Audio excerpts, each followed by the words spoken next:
On today's Join Us in France, French wine regions with a French wine scholar.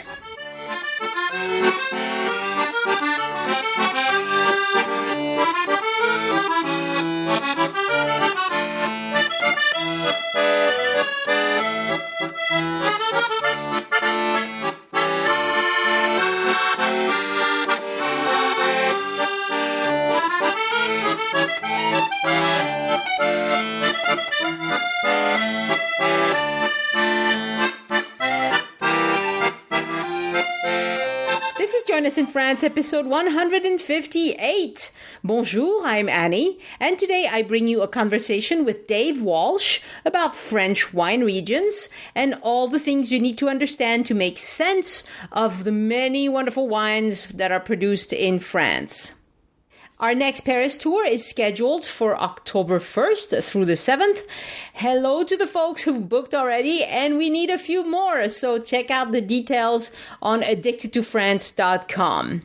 If you are a wine enthusiast and want to add to this conversation I'm about to have with Dave Walsh, please go to the show notes, joinusinfrance.com/158, and add a comment. You can also leave an audio comment that I'll play on an upcoming episode by calling 1-801-806-1015.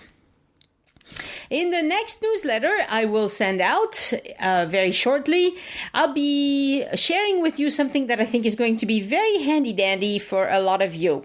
As I've mentioned, I'm going on a vacation in the U.S. This summer. So as I was walking the dog the other day, I was thinking about, planning a trip is wonderful and I love doing it, especially when it comes to France because I know so much about it.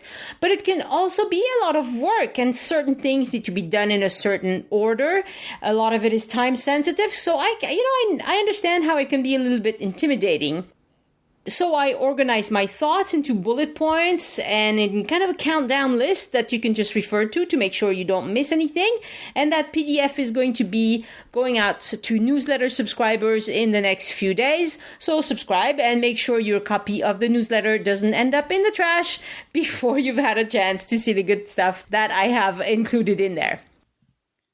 Hey, Elise. Hi, Annie. We are going to have a tour October 1st through October 7th in Paris. Yes, we are. And you're going soon to Paris. Oh, yes, I am. In July to check out some things. I'm going to check out some new things that we don't know about yet or that we haven't done yet. Well, I'm going to go in a few days, and it is something that may only be in the summertime, but it may wind up being around when we're back there in October. They're setting up now restaurants with dancing places and live music all along the Seine River. Ooh, nice. In fact, it's inspired by Renoir's paintings. Ooh. And of course, at those days, it was... That's true. You see the Ganguette and the beautiful paintings, yes. Right? Yes. And they were a little bit outside of the city center at the time, even when Renoir and Monet and all those guys were around.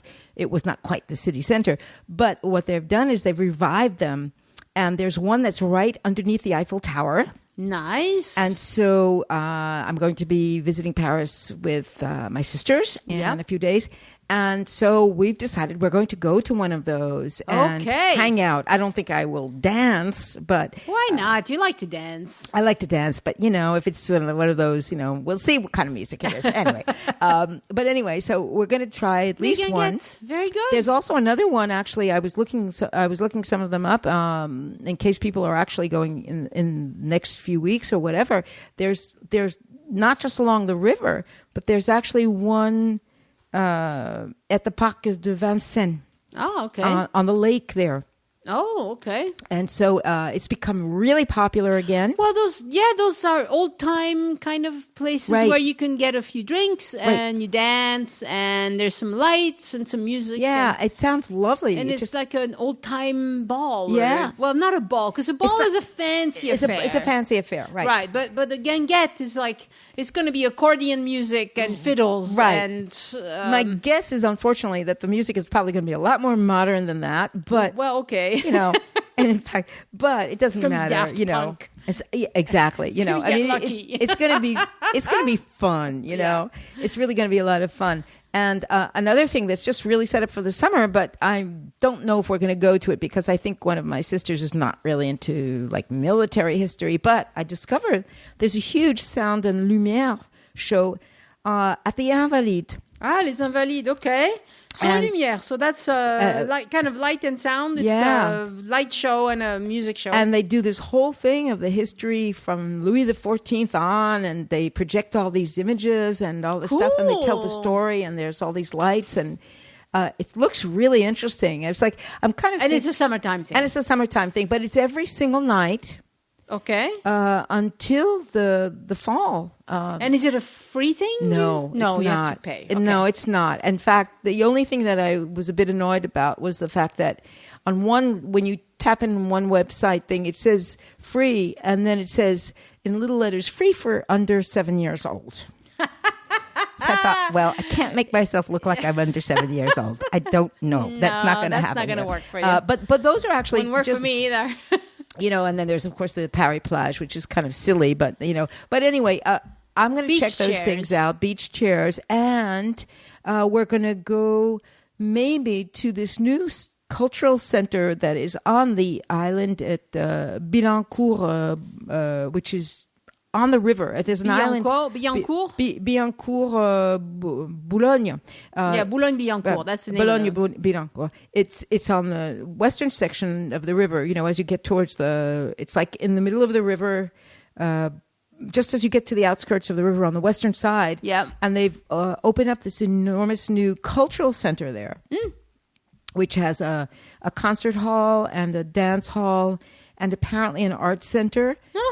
So you might go check that out. I'm going to go check that out. Excellent. And there are a couple of really, really wonderful exhibits that probably, I think, will still be around at the beginning of October. And I'm going to be checking those out too. Very good. So Paris is always exciting. So we hope some of you can join us in our October tour because it's going to be fun. And we're always trying to find fun and exciting things to do. And the weather will be nice. Oh, yeah.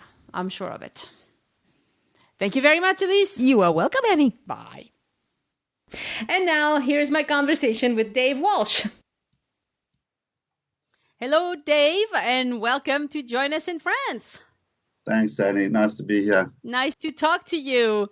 I you a little bit because we've exchanged several emails. I've met your wife, so this is great. This is great to talk to you, and especially about a subject like wine education and the French wine scholar program that you went through.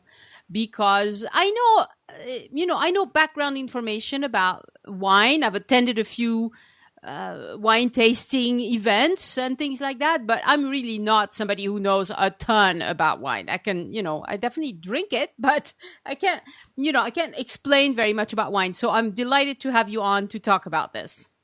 Yeah, and I think that if I can just go over an overview of France and why it is a very unique wine country, I think hopefully it'll give some listeners some understanding, and then they can, we'll put some links on the end of the show notes, and they can go and do some more research, and they can reach back at any time if they have any more questions. But there's just so much more information out there.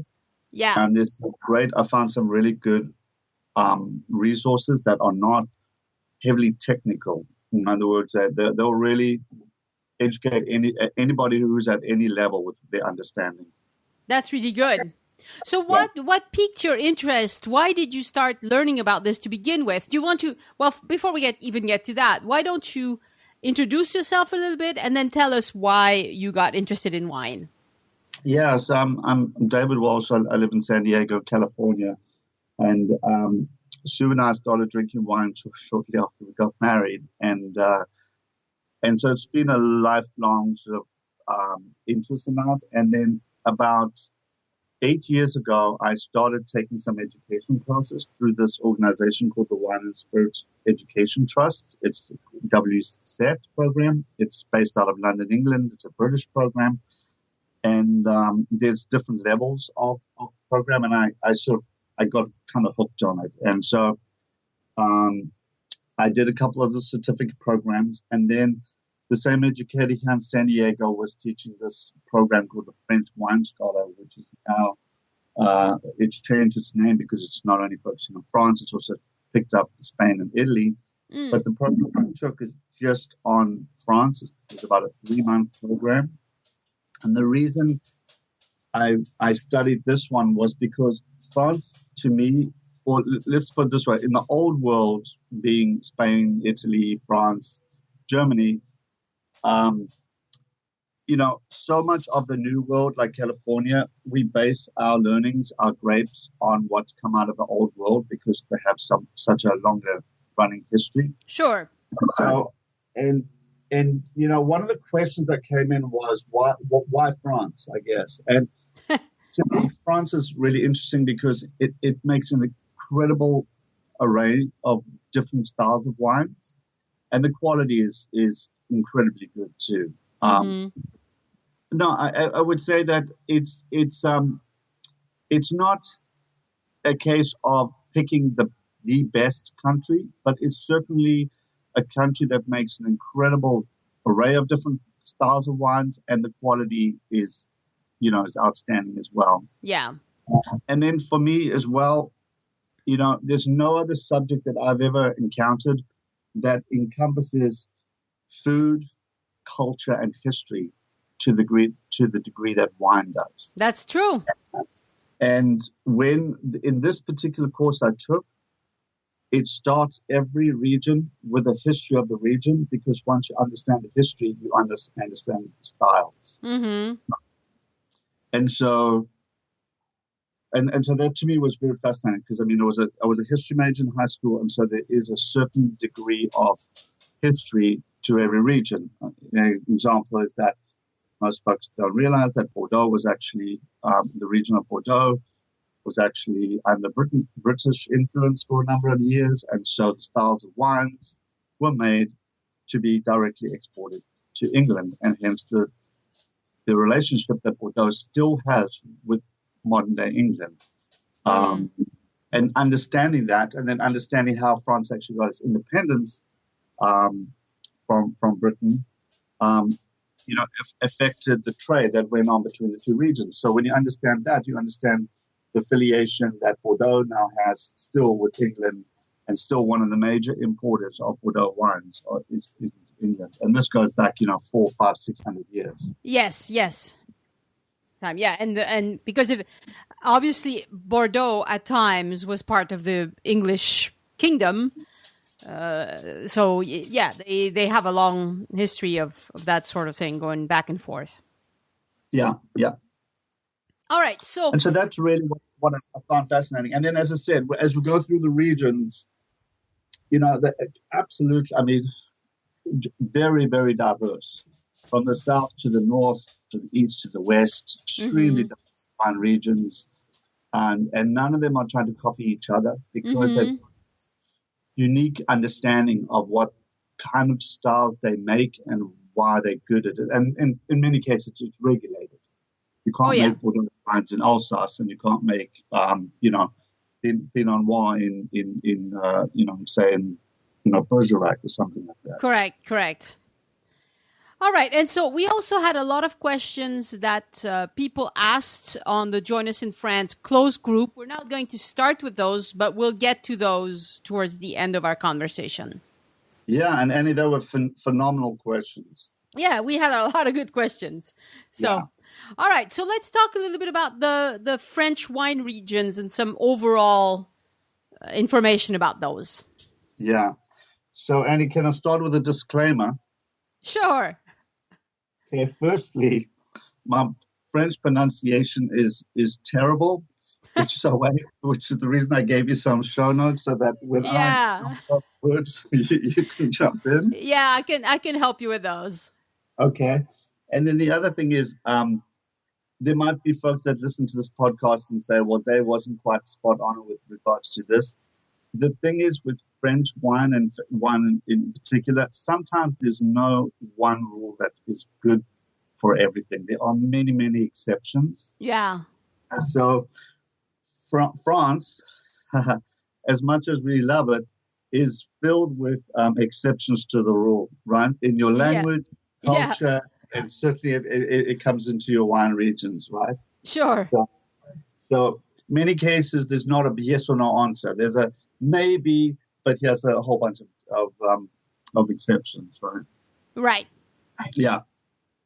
So Annie, I want to, on the show notes, we can attach. There's a wonderful overview by a website here called Wine Folly in the States, and her name's Madeline Paquette. She used to be a graphic designer, and she actually got into designing this wine. She's written books and stuff, and it's a really, really nice overview of France, or actually of the world, but of France as well. So it's called Wine Folly. Yes, wine. It's 2 words, and then folly, Folly. Folly. Okay, I'm going to check it out. So, typically in France, the regions can be broken down into the cooler regions and the warmer regions. And I say cooler and warmer, not as a hot or cold, because that's kind of and remember, in France, the more north you go away from the Mediterranean, the cooler the region. Of course, yeah. So the most northerly region is Champagne, and then Alsace, Burgundy, Jura.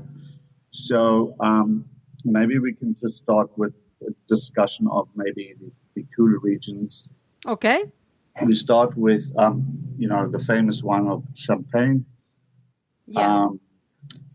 Now, the one thing that's the difference between the old world and the new world is that the old world, in France in particular, they regulate the kinds of grapes that can be grown in the regions for a specific reason, and that's because over hundreds of years they've believed that those grapes are the ones that best grow in that region and produce the best styles of wine. Mm-hmm.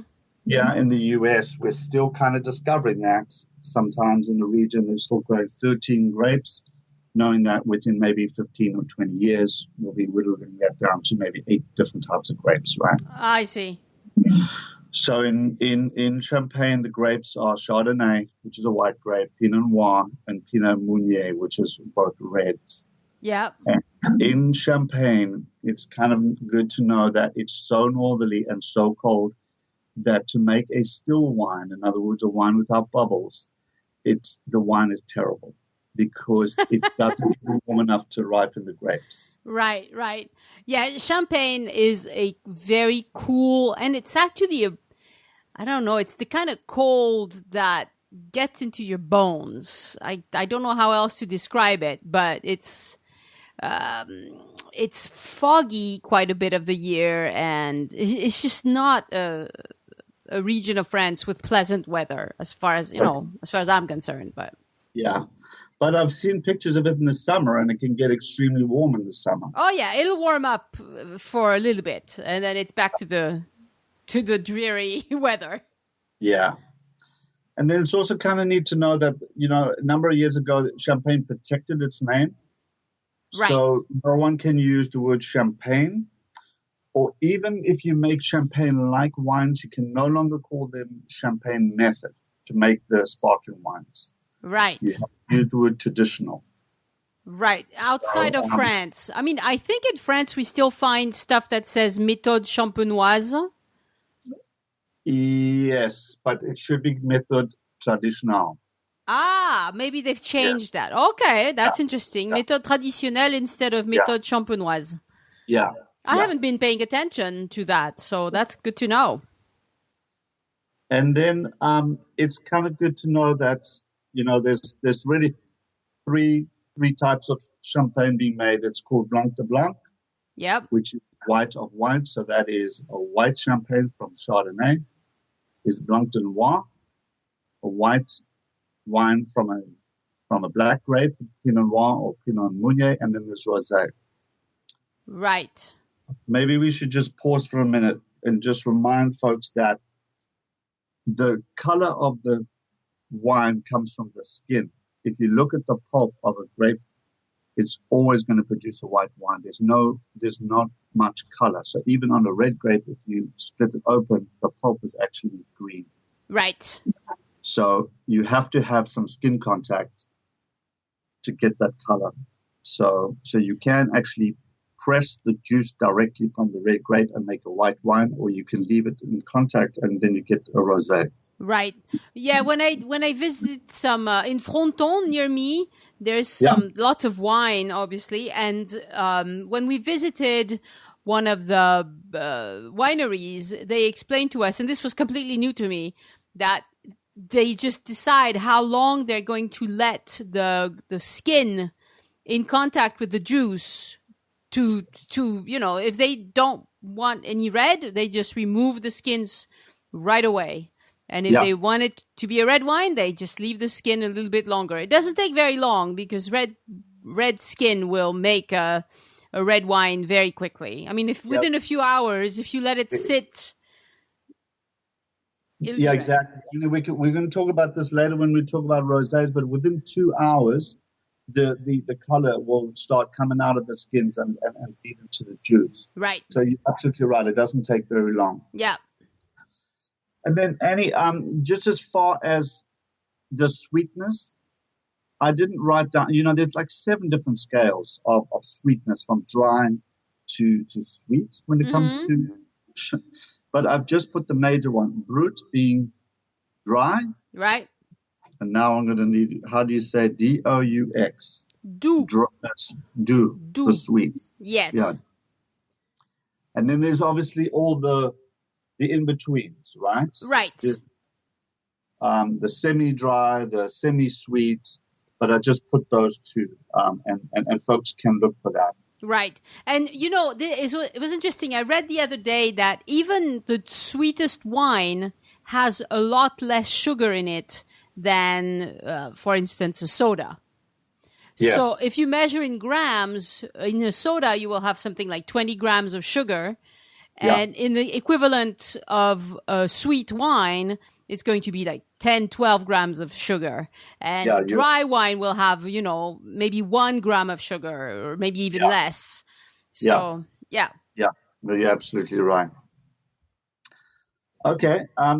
Let's move on. That's why if you're used to drinking a lot of sodas, wine tastes really tart.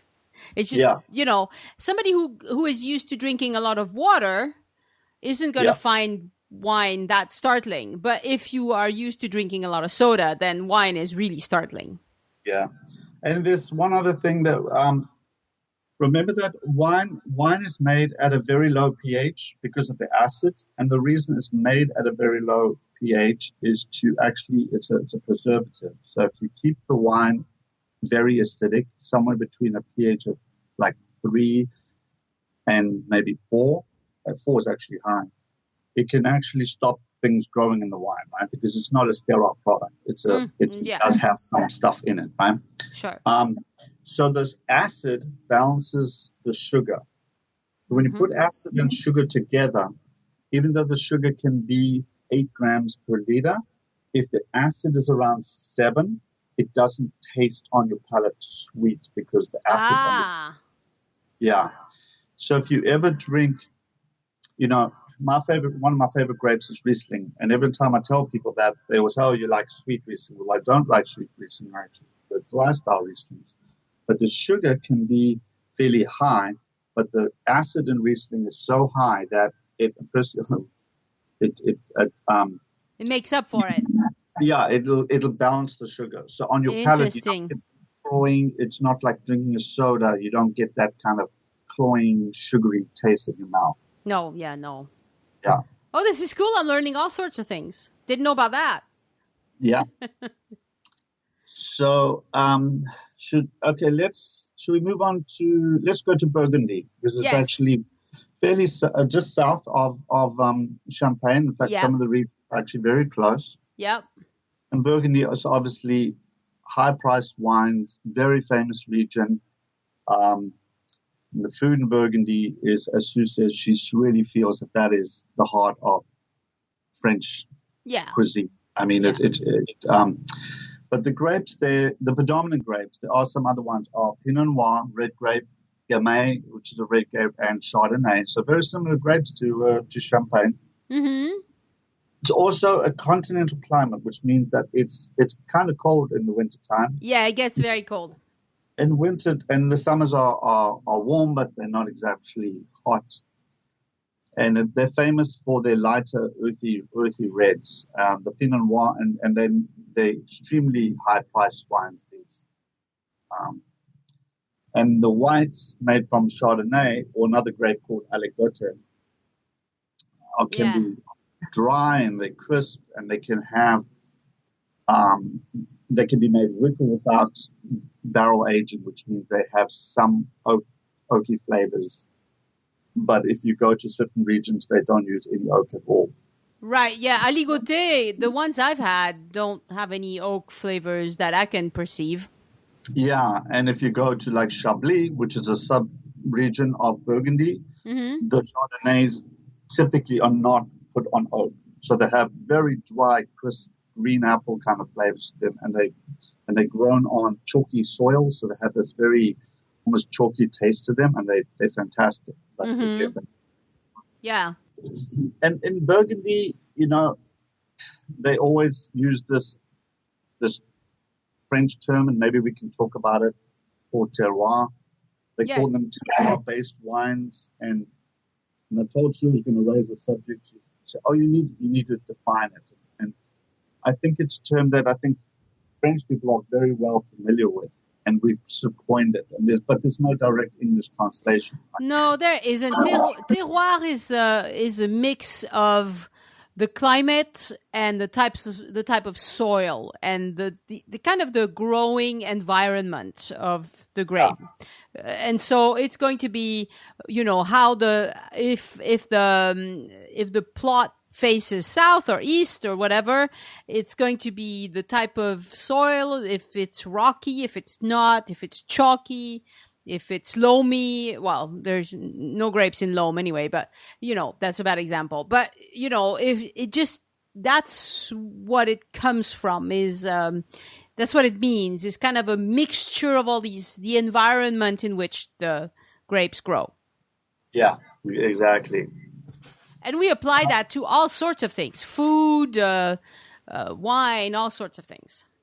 Yeah, and the direct, as said, there's no direct English translation. Some people call it uniqueness, but even the word uniqueness doesn't have a 100% direct translation to terroir. Right? But if people are gardeners, like if you buy two plants, and you put them in different rooms of your house or in different parts of your garden, and they don't do the same, do they?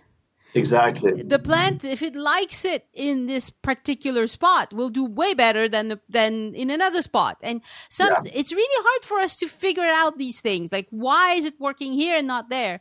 Well, it's because the plant just happens to like the environment, and the environment can be very micro. It can be exactly. Yeah, there's the macro environment, and then there's the micro, right? So Alsace might have a macro climate, but then each vineyard might have a microclimate depending on how it faces the sun, whether it has tree protection, whether it's up on the slope, down, et cetera, et cetera. Somebody cuts down a bunch of trees or hedges, and all of a sudden the wind starts coming in, and that changes everything, So, and that's actually happening in Burgundy as we speak.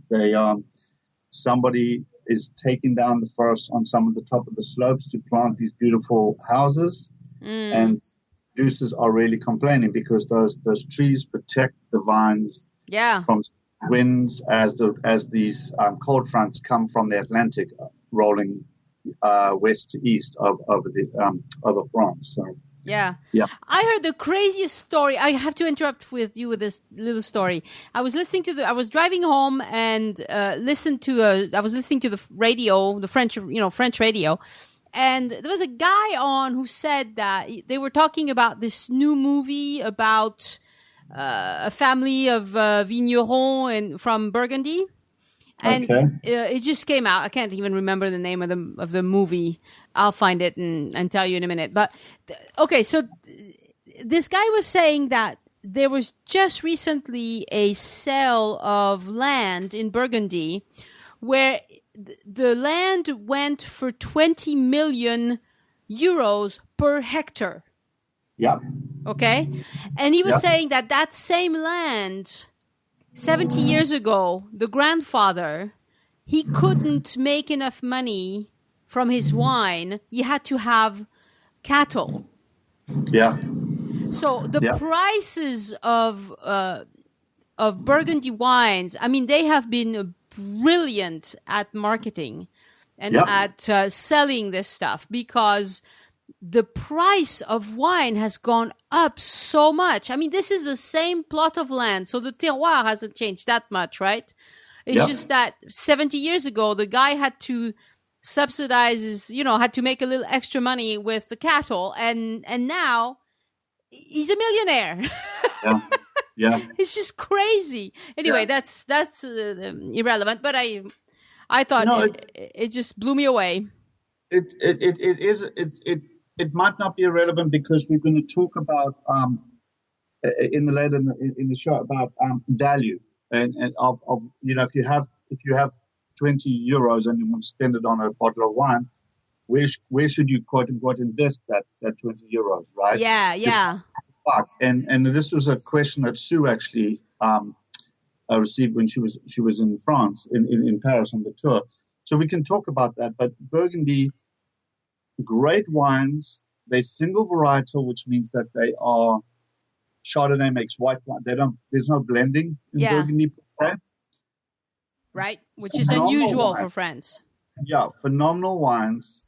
However, you're going to pay a lot of money for a bottle there. I know. You go to the grocery store in Burgundy and you can't even find anything under 10 euros. Yeah, no, definitely not. And nothing. They're probably starting closer to 20 and going up to 60, 80 euros a bottle. Yeah, whereas in my region, I mean, it's just the choices. What I'm saying is I'm not even comparing the prices of one bottle in different regions. It's just that the supermarkets in Burgundy do not stock cheap wines. They're not even interested in selling anything under 10. No. Whereas the supermarkets in the Southwest, where I am, they will have, it starts at 3. And of course, you can find some bottles at 100, 150 at the supermarket. But they mostly have wines around 10. Honestly, it's the vast majority is around 10. And in Burgundy, it starts at 10 and the vast majority is around 20. No, we noticed this too, because we have a favorite shop when we go to Vaughan. Yeah. The supermarket, they say Carrefour. Carrefour, yes, Carrefour. Is favorite grocery store in France. And yes, you're absolutely right. The Burgundies we saw were quite highly priced. Yeah. Even if I got a white wine from, say, Alsace, you could get it for like 7 or 8 euros. Yeah. But there's no way you can get a bottle of Chardonnay for that price. Yeah. Okay, so this movie I was mentioning a minute ago is called Ce qui nous lie. That which binds us. Anyway, I'll put a link in the show notes. But apparently, right now it's only going to be in French because it just came out in France. Okay, and there's other movies. There's other movies that we can add to the show notes too that are really, really educational. Well, they're more like documentaries that I'll add once we've finished up. I'll send you a list of them. Yeah, that would be good. Stuff, yeah. If we're jumping from Burgundy, we can jump to let's go to Bordeaux. Yep. Style is really big, beefy reds and dry whites, and they also make sweet dessert wines, which is there's a reason, and that's because the rivers that are in Burgundy kick off a lot of moisture, and the grapes pick up this a mold called noble rot, which actually dehydrates the grapes. It looks absolutely terrible, but anyway, it makes these sweet, what they call the mold is called botrytis. So they make these sweet botrytis wines, beautiful, like sauternes. Sauterne, yes. But they really are well known and best known for their big beefy reds. And the grapes used are Cabernet Sauvignon, Merlot, Cabernet Franc, Malbec, Petit Verdot, Corbière. And then the white wines that they use down there are Semillon and Sauvignon Blanc. Yeah. And, the thing that I would say about Bordeaux is that they've had a very tumultuous history. Yeah. And more recently, their prices have skyrocketed because it became very fashionable for a lot of direct import into China. Yeah. So it really pushed the prices of the reds up Bordeaux. And what happened recently is actually they almost peaked out. And so they're really struggling right now in Bordeaux to find new markets because the Chinese market kind of dried up a couple of years ago. So they kind of did it to themselves in a way. But, they believe that the soil plus the grape variety equals the wine style in Bordeaux. And here they blend. And the reason they blend, and this came up in a couple of your podcasts, is that because Bordeaux is right up against the Atlantic, the weather is not as predictable. Mm-hmm. And some grape varieties ripen earlier than others. So if you are allowed to blend, you can cover up, quote unquote, those year-to-year variations. Right. If you're making a Cabernet and a Merlot blend, you can blend different ratios year on year to make the best wine. So Merlot ripens early, Cabernet Sauvignon ripens late. So if the weather is more rainy at the end of the season, chances are your wine that year might have a little bit more low and a little less Cabernet Sauvignon. Right. So depending on what the weather does that year, they will blend things differently. And it's very much the same in Fronton, where I live. Yeah. They have like any one of these houses will have lots of hectares of different varietals, and then they just, depending on the product they want to make, they will pick each year, they will blend it and make something that it doesn't have to be exactly like last year, but they want to have the same quality and somewhat the same flavors, the same tendencies in their wine. They don't want to next year do something completely different because that would throw off the regular customers. Yeah. And going back to the original question why you asked me why France, well, if you look at these grapes, Cabernet Sauvignon, Merlot, Cabernet Franc are all grown extensively here in California. Yeah. Malbec has obviously become the darling grape in Argentina. Which one? Malbec? Malbec. Yeah. Carmenera is the go-to grape now in Chile.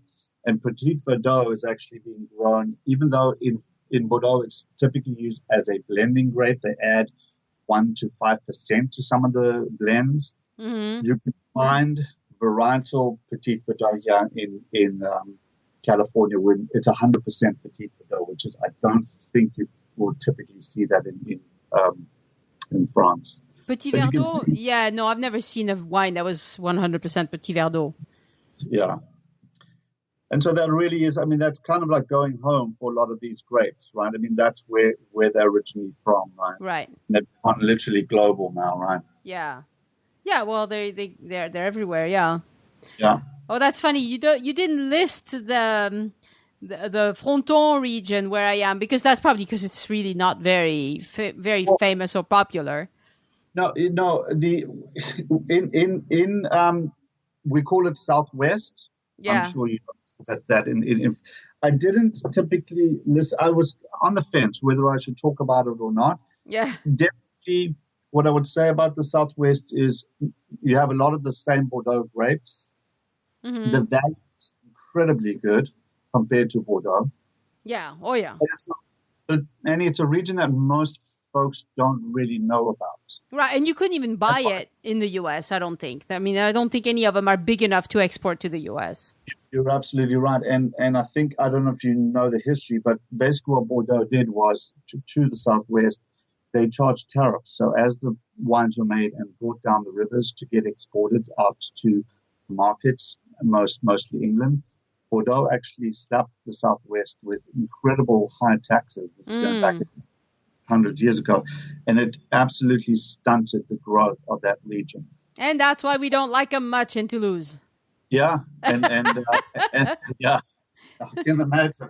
But you see, understanding this history, then you understand why folks don't know about the Southwest so much. Right. You know? But anyway, we have this grape that's here in Fronton that's called Négrette, and it makes the most foul wine, in my opinion. It's terrible. But they actually try to sell single variety Négrette, and Elise disagrees with me on that. She doesn't mind it. I mean, she doesn't love it, but she doesn't mind it. But I won't drink this stuff. You find it locally in some restaurants, and they, when the waiter comes, he goes, "Oh, would you like a local wine, a Négrette?" I'm like, no, I don't want that.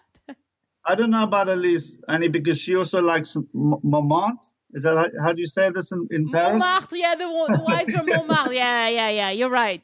We shouldn't listen to her. Not when it comes to wine. Soon I loved so much about the arguments that you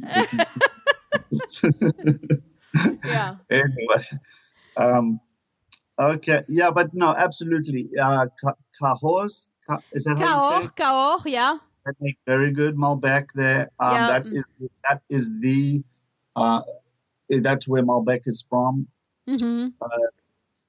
Then there's the other reasons that Madiran. Oh, I love Madiran. They make this grape called Tannat, and this is actually now being grown quite extensively down in Uruguay. Oh. It's a very, very purple, dark, heavy red. Yeah. So the Southwest does make incredible wine. I didn't focus on it because, as I said, I try to just pick the main regions. Yeah. But if folks are interested in reading up about it, they can maybe jump onto the show notes and actually go and do some. Yeah, some reading there. And I think, Annie, you're absolutely right. The lesser regions that we'll talk about this over and over are going to give you better value for your money. Mm-hmm. Like the Southwest, like Languedoc-Roussillon, even the south of Rhône in Provence. I mean, these regions are not very spoken about, and the value is stunning, and for the value that Corbière makes you could find some really good Corbière. And these are not regions that Americans have ever heard of or can even find in the grocery store or at the wine store even. So that's the problem. Okay. So you have to come to France and drink them here. That's what I'm trying to say to you. Absolutely. Yeah. Let's talk about Loire. Okay. We've never visited, but honestly, it's one of my favorite wine regions. Yeah, that's because it's named after obviously the river. Yeah. It runs from the Atlantic, and it goes. The region actually goes 634 miles inland, which is extremely long if you think about it. And that actually comes back to what we were talking about. That it's extremely varied, that far from the coast to being, right at the coast. Mm-hmm. Typically, it's broken into 3 subregions: the lower, the middle, and the upper, making a very, very different styles of wines through the length of the region. Yeah. If we start at the coast, at the Atlantic, it's obviously cooler at the Atlantic coast. And they are very famous for this wine that we'll talk about more later. It's called Muscadet. Yeah, Muscadet. Yep. Another name for it, actually, its original name is called Melon du Bourgogne, because the grape is actually from the Burgundy region. So, spell that. Me. M-E-L-O-N. M-E-R? No, M-E-L-O-N. Oh, Melon. Melon. Yeah, Melon de Bourgogne. Yeah, that's right. Right. Melon de Bourgogne. Sorry. Yeah. And it makes this really, in fact, we had a bottle recently, and Sue loves it. It's just this really dry, crisp white wine, and it's great with seafood. Yeah. And that's why it's designed to go with seafood. The other grapes in the whole region, Pinot Gris, Chenin Blanc. This is the home of Chenin Blanc. Mm-hmm. Sauvignon Blanc, Chardonnay, Cabernet Franc, Cabernet Sauvignon, Pinot Noir, and Gamay. Mm-hmm. And the lower, like I just mentioned, they make dry crisp white wines. And the middle make everything from red to white to rosé to dry and sweet and sparkling. Yeah, and so they do a little bit of everything. Yeah, and then the upper is, red, white, and rosé. Yeah, but that includes the Sancerre, the Pouilly, some really good wines. Yeah, and it's extremely, to me, as a student of wine, it's an extremely tough region to kind of wrap your head around it because it's so diverse. Yeah. And that's why I tell Sue we have to come and visit, because it really does. I've heard it's absolutely stunningly beautiful. Yeah, it's very nice. Yeah. And then a region that we have actually been through, and that's the Rhone. Mm-hmm. Also named after the river that heads south into the Mediterranean. And the grapes are, the white wine grapes are Viognier, Marsanne, Roussillon. Roussanne. And the red is Syrah, Grenache, Mourvèdre, Carignan, and Cinsault. Yeah. Mourvèdre. I had never seen that word, Mourvèdre. Carignan, okay. Cinsault, yes, I've seen that one. Okay. And so the region is really broken into north and south. The north starts just below Lyon and is really famous for their white wines, their Viognier, and the reds predominantly Syrah based or heavily either 100% Syrah or mostly Syrah. Mm-hmm. And these are big wines meant to age. They have extremely high levels of tannin, which actually helps preserve and age the wine well. Yeah. And then in the south, again, everything from dry to sweet, fortified whites. In fact, we stayed in one of the regions that's known for their sweet fortified whites. Mm-hmm.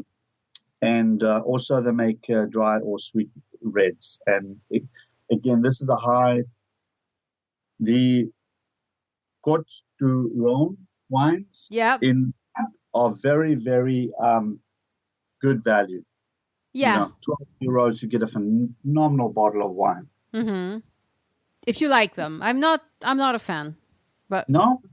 Not really. I mean, I try one every now and then, and I'm always like, Côte du Rhône. Yeah, both. Yeah, both. Just as a matter, the Côte du Rhône wines are blends of Grenache, Syrah, and Mourvèdre. Mm-hmm. And this is the second largest wine region in the whole of the... Yeah, they make a lot of wine. Yeah. Bordeaux probably makes the most. No, Languedoc-Roussillon. Languedoc-Roussillon makes the most in volume. Yeah. Okay. Yeah. So, Annie, that's really, I mean, what we call the cooler wines. And maybe we can just pause for a minute and just... I wrote a question here that, remember that the cooler the region, the less sunshine. The less sunshine, what grapes do when there's heavy sun is they thicken their skins to protect the juice and the pulp. Yeah. When they thicken their skins, that means that some of the components of the skins are more available. So color, tannin, and certain aromatics. Mm-hmm. So the cooler regions with the thinner skins, you get more sort of delicate wines. Actually, and we didn't talk about Alsace. We didn't talk about Alsace. Yeah, we didn't. Yeah. Yeah. So the cooler the region, the thinner the skin of the grape, the more delicate the wine, and obviously, generally, the opposite, right? You go to hot regions like California or Mendoza in Argentina, thicker skins, more beefy, heavy wines. So Southwest, I believe, is a little hotter. Definitely Languedoc, Roussillon, Provence. You're going to get heavier style wines, right? Yeah.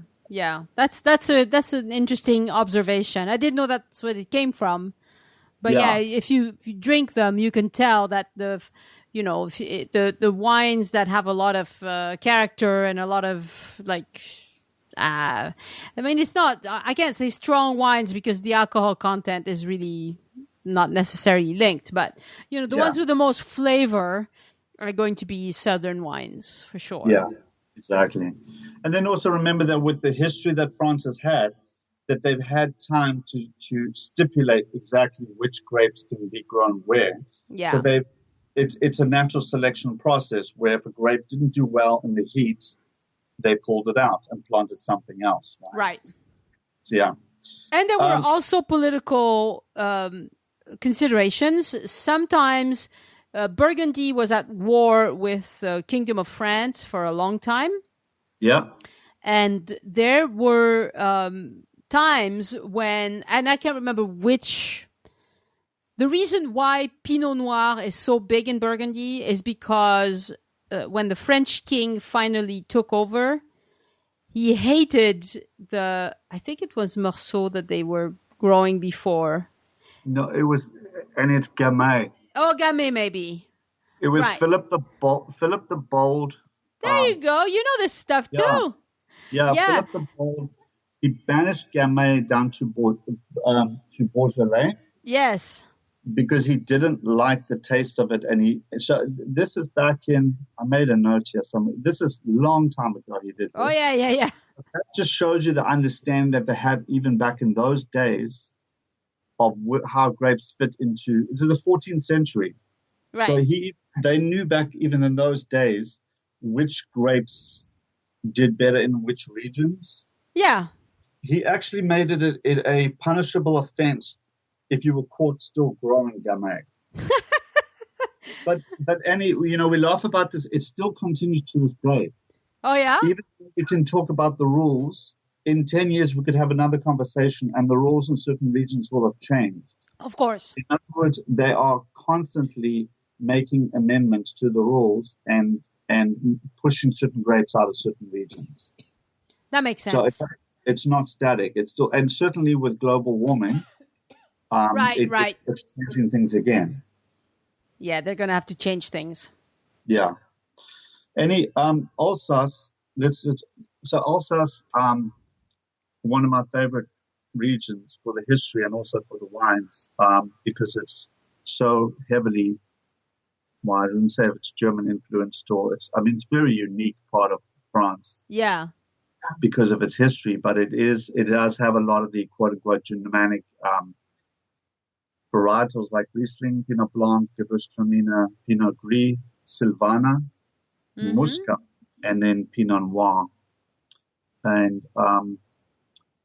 only 20% here are blends. So 80% are actually a single varietal.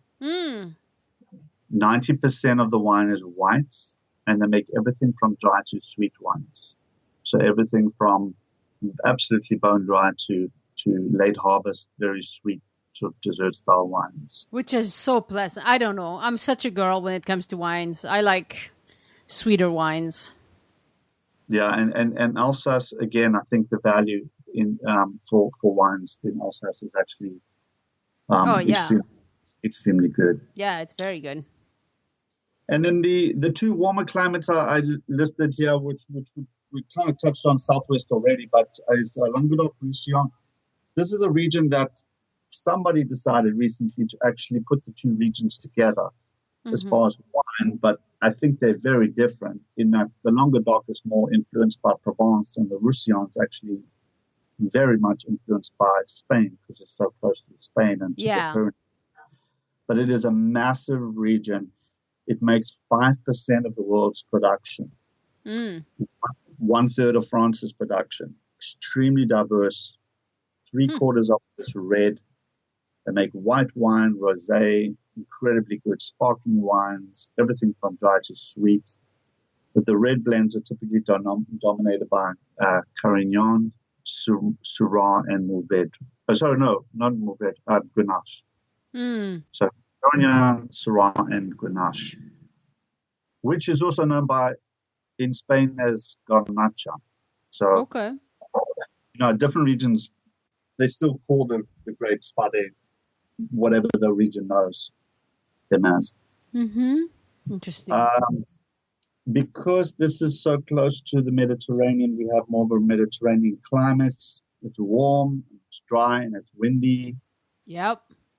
And actually, it's the most amount worldwide of organic producers in the world are based here because they don't have to spray so much because of the wind that keeps disease down.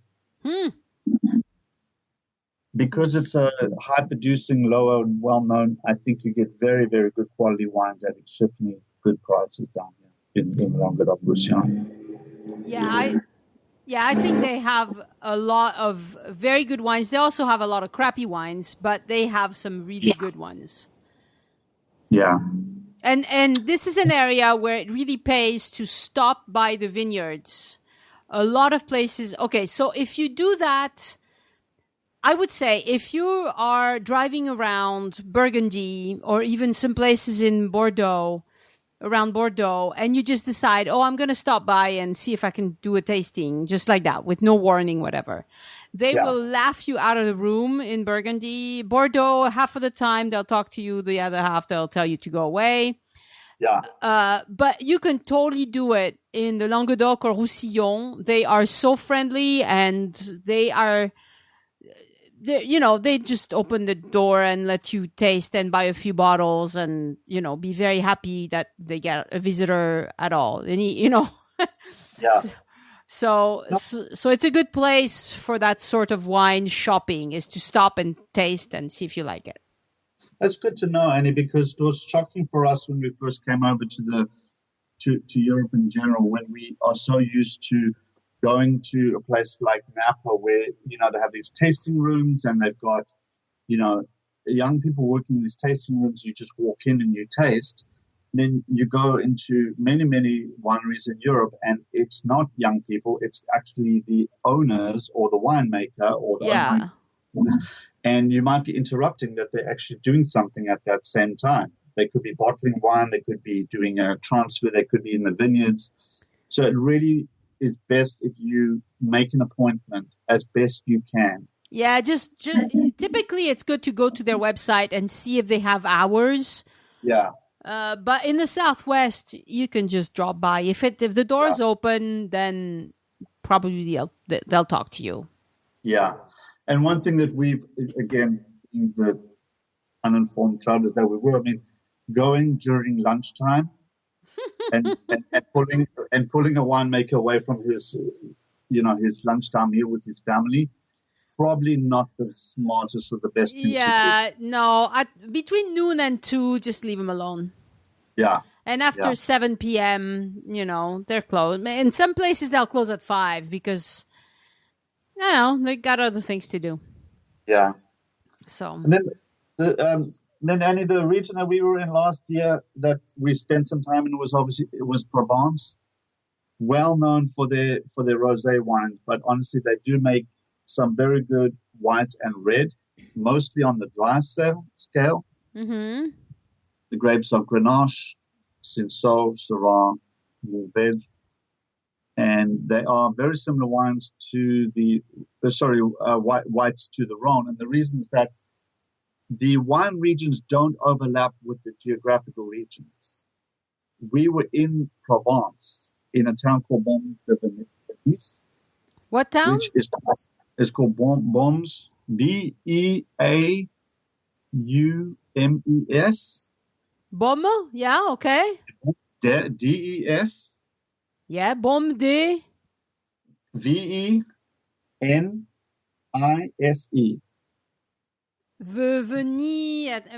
Okay, hang on. Venise. Oh, de Venise. Yeah. Baume de Venise. Baume de Venise or something like that. Okay, I'll have to look it up. So it's very well known for their sweet wines. They're fortified wines. Mm-hmm. And fortified means they've added sugar. They've added actually a grape spirit. Oh. Yeah. So they can be a little higher in alcohol, but they're still sweet. So they haven't taken the sugar from the grape and turned it into alcohol that actually added some fortified spirits to boost and to boost the alcohol level. But what my point is that town is actually in Provence. It's in Vaucluse. Vaucluse, yeah. I'm looking it up. So it's Baume de Venise. And it's in the Vaucluse. Let's see, where is it? Oh, it's just a little east of Orange. Right, yeah.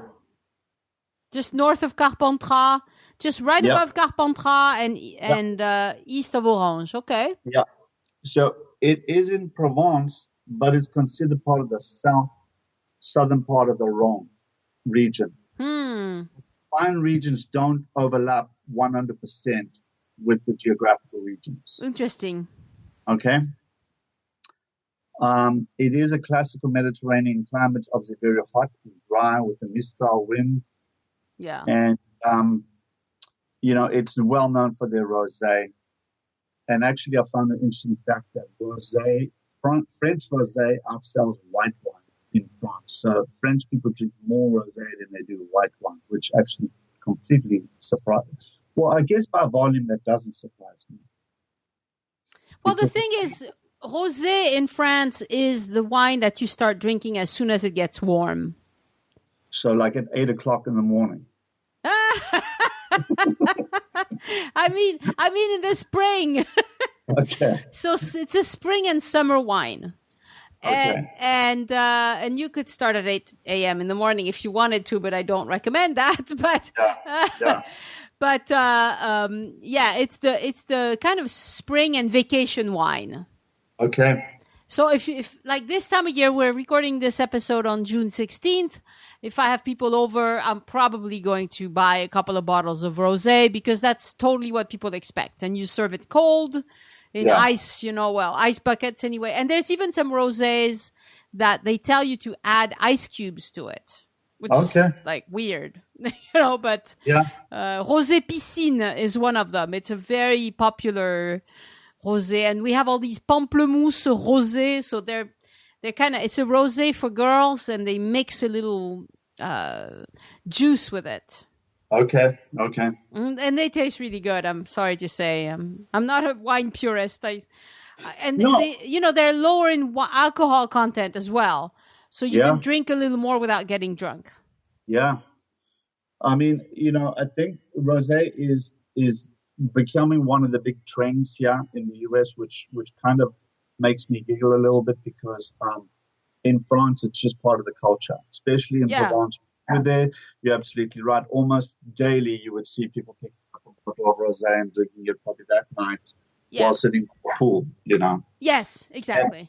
And we never really found sweet ones. Not that we were looking, but all the ones we tried would tend to be a little bit on the drier side.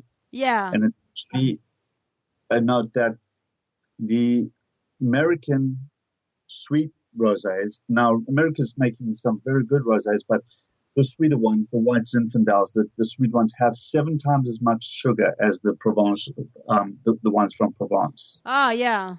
They made a lot sweeter than those ones. And we did an experiment one day. We went to the local grocery store. We tried to spend more than 10 euros on a bottle of rosé. We actually purposely tried to find a bottle of rosé for more than 10 euros, and we couldn't find one. No. The most expensive thing was €8.50, something like that. Yeah. No, rosé is not an expensive wine. It's a wine that you buy for a party between friends. Yeah. Yeah, and it's linked to the culture. Like in my village, almost everybody has a pool, for instance, and you invite people and you sit around the pool and you have some apéritif with rosé, and you just drink that stuff for hours, but you add ice to it so you don't get drunk. I mean, you have to kind of. You get thirsty because it's hot, but you don't want to be, completely drunk in half an hour. You have to, go easy. That's why we prefer rosé. Because in France, when it's cold, you will drink wine if you're having a nice meal at a restaurant, or even if you have family over or something like that, you will open a nice bottle of wine. That's cold weather drinking. But as soon as it gets warm, we start doing the warm weather drinking, which is more around the pool, and you go out more and you invite your neighbors and you hang out and you have apéro almost every night. Yeah. Which we don't do in the winter. And so that's why we have to kind of pace ourselves a little bit better and have, a drier and less alcohol kind of wines, and cheaper also because we drink more of it. Yeah. So, Annie, that's kind of that's the overview. Actually, there's a couple of reasons I skipped over. I skipped the Jura, which we'll talk about in a little bit. I skipped, I don't even, Savoie, is that how you say it? Yeah, Savoie, Jura, yeah. And I actually skipped Corsica, which is to me, it's a very interesting region, and some of the wines in Corsica are really quite enjoyable. There's some good ones. Yeah. So I skipped those because I tried to stick to the major regions. Right? Yeah. This is good. Yeah, we didn't talk about Beaujolais as well, which is south of Burgundy, right? So. Yeah, not very good mostly. I don't know. I'm not a Beaujolais person, but. Yeah. Annie, can I ask you a question about French culture? We hear sometimes that French people consider wine as food. In other words, we tend to think of it here in the US as food and wine, two separate things. Yeah. And people's perception kind of treat it as such, right? We have a meal and we drink wine. Yeah. Whereas what I've heard is that in France, sometimes you almost think of it as one thing. It's not separate. Yes, and older French people don't even think wine is alcohol. It's really crazy. They don't think it's alcohol. So you, for instance, my husband belongs to several choirs, and he's done events with lots of choirs. And he had one conductor once say, okay, we're going on this retreat to learn. They were learning a big piece, and they were going to be together for 3 days. And guys, we're going to be very, very serious. There will be no alcohol. And then every meal they served wine. And my husband was like, how is that no alcohol? But to French people, especially older French people, like having a little wine is not drinking alcohol. Drinking alcohol is like when you start breaking out the cognac or the, these types of things. But he was like surprised, like, what? I thought they said no alcohol, but they've served wine every meal. Yeah. The reason I asked the question, I think it's an interesting cultural understanding of food and wine because it then you understand certain aspects about how the culture allows kids maybe to taste alcohol when they're young, because they don't see it as food and wine. They just see it as one thing. Yeah. Their perception on drinking. Even in public, we saw quite a lot of drinking in public when we were in Provence, but we never saw drunkenness. We saw people drinking wine, but as I said, we never saw anyone, stumbling around or smashing beer bottles or wine bottles. But it's an interesting perception of alcohol. And I think it's probably the same in Italy. It's probably the same in Germany. It's probably the same in many of the other European countries. Yeah, we are more liberal when it comes to drinking. I think we drink. I don't know the average American and the average French person, probably French people drink on average more than Americans. I don't know. I haven't looked at it, but I would assume so. But it's kind of spread out, and we don't tend to binge. Unless it's New Year's Eve or your wedding. Yeah. You know what I mean? Like if it's an event, if it's your birthday, or then people expect that you will get a little drunk and carry on and so forth. But if it's just a meal with family just because you want to get together, then no, you wouldn't. You would not want to get drunk. You be careful to space it out enough that you don't, Okay. Yeah, no, statistics show that the average French person does consume more glasses of wine per day than here. And that you've heard of the French paradox, right? That came out maybe, I don't know, 10 years ago, where certain diseases were depressed in French culture, and the only thing they could link it to was the amount of alcohol consumption, right? Yeah, maybe it has to do with that. Maybe it has to do with the fact that we walk more, that we eat less meat, or it's hard to know. These things, it's hard to separate them out. But I am hearing more and more French doctors tell people to not drink every day.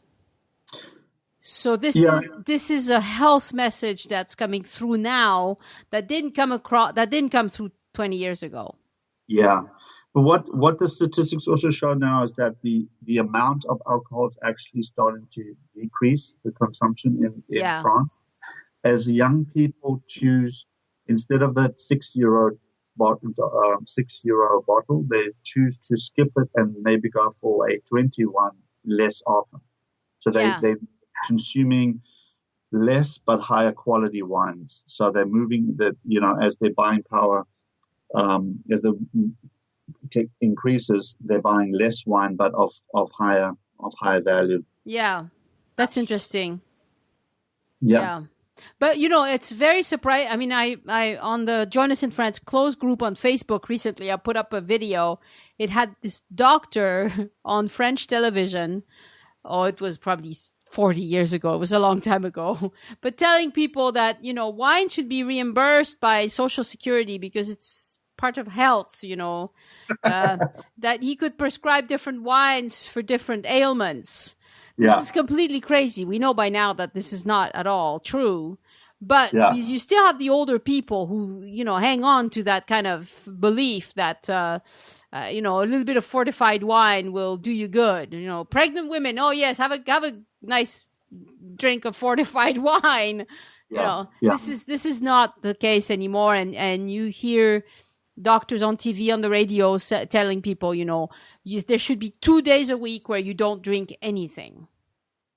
Okay. And that's revolutionary to French people. Like 2 whole days a week where I'm not supposed to drink anything. Yeah. So but the message is coming through slowly. Okay. Well, we have been talking a long time, so I think what we need to do is split this up into 2.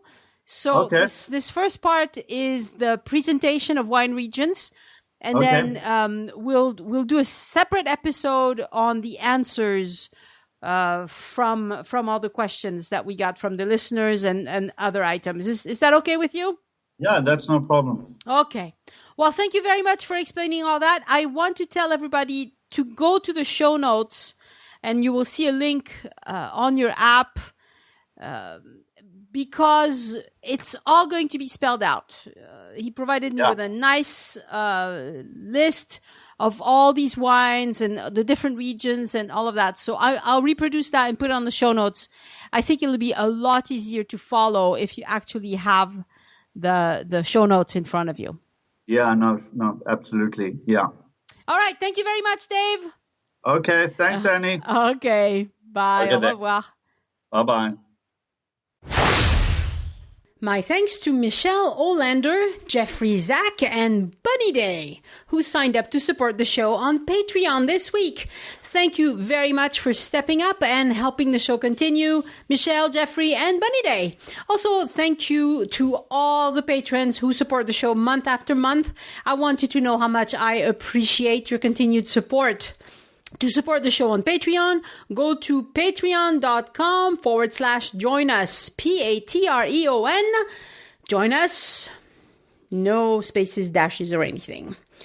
And to support the show in some other way, go to joinusinfrance.com/support, where it's all explained.